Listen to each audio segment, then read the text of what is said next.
दर्द ए मोहब्बत एपिसोड 12।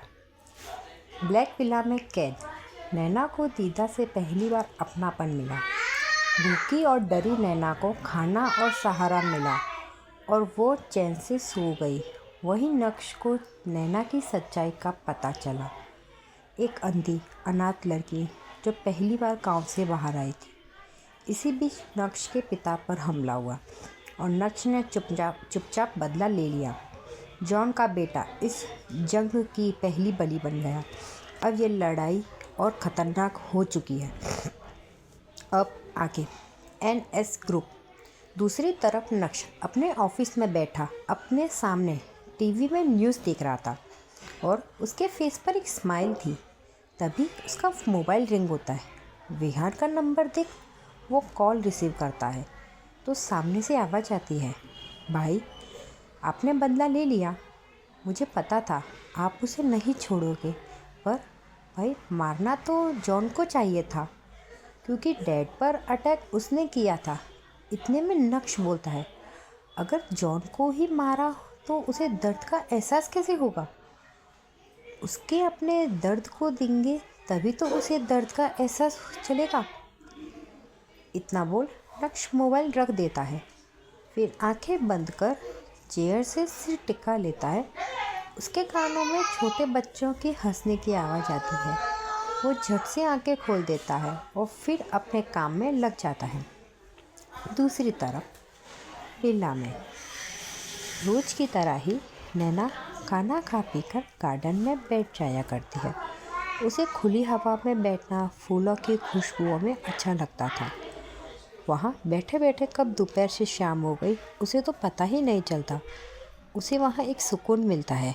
शाम को जब दीदा नैना के पास आकर बोलती है, नैना कब से बैठी हो, घर के अंदर नहीं आना? तुम्हें पता चला दोपहर से बैठे बैठे शाम हो गई है। कहाँ खो जाती हो इस गार्डन में बैठे बैठे? चलो घर के अंदर। दीदा की बात सुनकर नैना हल्का सा हंस देती है और बोलती है, दीदा इस खुली हवा में फूलों के बीच कुछ अपना सा लगता है। ऐसा लगता है या मुझे कुछ कहना चाहते हैं और यही मेरी कुछ बातें समझते हैं। दीदा का हाथ पकड़ के नैना विला के अंदर चली जाती है, पर इस बात से अनजान कि गार्डन में तो बैठी रहती है, पर उसके आसपास कुछ दूर जो गार्ड खड़े होते हैं उनकी नज़रें नैना से हटती ही नहीं। वो अपनी गंदी नज़रों से नैना को देखते हैं और ख्वाब में पुलाव बनाया करते हैं, क्योंकि नक्श की विला में अगर कोई नक्श की परमिशन से रह रहा है तो उसे देखने तक का भी हक किसी को नहीं है। इसलिए सब नक्श के डर से दूर से ही नैना को देखते हैं। दीदा नैना को रूम में लाकर फ्रेश कर खाना खिलाकर बेड पर सोने को बोल चली जाती है। दीदा के रूम से जाने के बाद नैना अपनी आँखों को खोल बैठ जाती है और उसकी आँखों से आंसू आने लगते हैं। वह अपने गांव को याद करने लगती है। जब से उसने अपना होश संभाला तब से वह गांव में ही रहती है। उसके मामा मामी कैसी भी थे, सिमरन कैसी भी थी, पर वह खुश थी। सिर्फ मामी के ताने ही तो मिलते थे। थोड़ा मामा परेशान करते थे, वह उनके पास ही थी। वह छोटे बच्चों के संग बैठना, मिट्टी से चीज़ें बनाना, सब चीज़ों को याद करके वो रोने लगती है। पर उसे अंदर अपने एक डर भी था। वह इस घर से क्यों है, क्यों लाया गया है, क्या करेंगी उसके साथ? इसी सब में कब उसकी आंख लग जाती है पता नहीं चलता। रात को 12 बजे विला के बाहर एक गाड़ी आकर रुकती है। उस कार से एक लड़का निकलता है, कुछ लड़खड़ाते पैरों के साथ, जैसे उसने बहुत शराब पी हुई है। आगे की सीट से राका निकलता है, बस आराम से। इतना कहकर राका उसे इंसान का हाथ पकड़ लेता है। वो इंसान कोई और नहीं, नक्श सिंघानिया है। नक्श को संभालते हुए उसे रूम तक छोड़कर राका वहाँ से चला जाता है। नक्श अपने रूम में आकर सोफे पर बैठ जाता है और उसके दिमाग में नहीं पता क्या चल रहा है। नक्श अपने टाई के नोट ढीली करता है, फिर लड़खड़ाते पैरों से खड़े होकर एक पेंटिंग के सामने खड़ा हो जाता है। फिर पेंटिंग को ज़रा सा साइड करता है तो वहाँ एक दरवाज़ा खुलता है। दरवाज़ा खुलने के बाद नक्श उसे रूम में चला जाता है। वह रूम में पूरा अंधेरा था। नक्श जैसे ही दीवार पर टच करके लाइट जलाता, वो रूम भी काफ़ी बड़ा था। एक साइड पॉटर्स व्हील रखा था। वहाँ एक बड़ी सी टेबल पर बहुत सारे मिट्टी से बने सामान रखे हुए थे। कुछ कप, प्लेट, पॉट प्रॉपर नहीं बने, बस किसी ने कोशिश की है बनाने की। और वहीं कुछ दूरी पर 4 से 5 साल की लड़की या एक मिट्टी का पुतला भी था, जिसकी 2 चोटी है, माथे पर बिंदी, घाघरा चोली पहने हुए।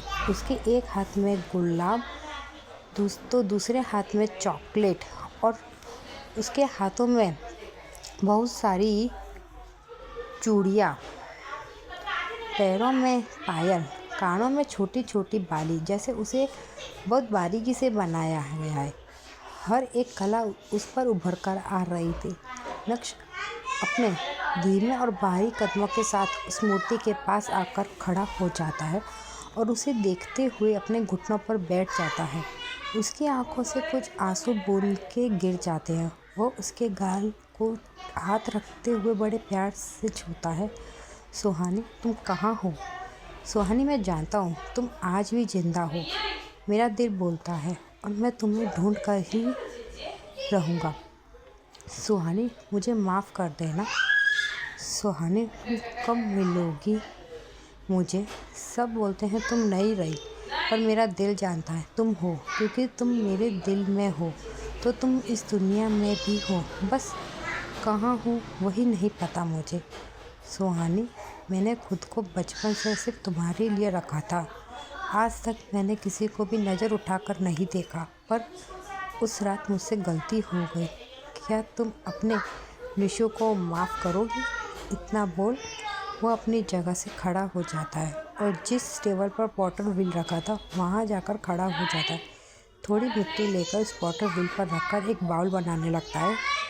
उसे बनाते हुए उसकी आंखों में एक चमक दिख रही थी। कुछ देर में वो बाउल बन जाता है। वो उसे बाउल को बाकी सामान के कुछ टेढ़े मेढ़े बने हुए में रख देता है। वहाँ सब रख देता है। उसे बनाकर वह खुश हो गया। फिर उस सीक्रेट रूम का लॉक कर बेड पर जाकर सो जाता है। किसका है ये स्टैचू? क्या नैना अपने गांव जा पाएगी? क्या इस पहेली का पता चलेगा? जानने के लिए सुनते रहिए दर्द ए मोहब्बत, सिर्फ और सिर्फ मेरे चैनल पर।